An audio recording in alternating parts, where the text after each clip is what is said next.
अस्सलामुअलैकुम। कैसे हैं प्यारे प्यारे बच्चों? ठीक हो आप? सब ठीक हो?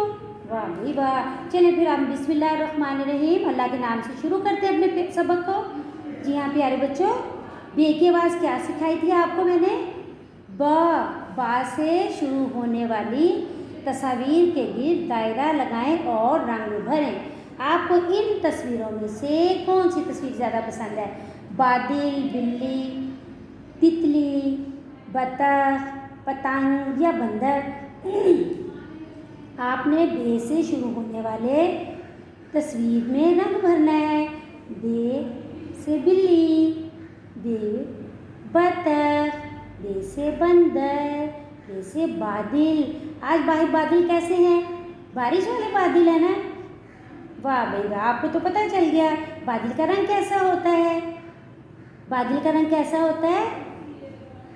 आसमानी कलर, फिरोजी कलर होता है। बिल्ली का रंग कैसा होता है? ज़रा जल्दी बताओ। काली भी होती है, ब्राउन भी होती है। बंदर का रंग भी ऐसा होता है। और पतंग में तो बहुत सारे प्यारे कलर होते हैं। और तितली में तो भी बहुत ज़्यादा प्यारे कलर होते हैं। आपने तितली में भी प्यारे से कलर भरने, ठीक है? ओके, अल्लाह हाफिज़।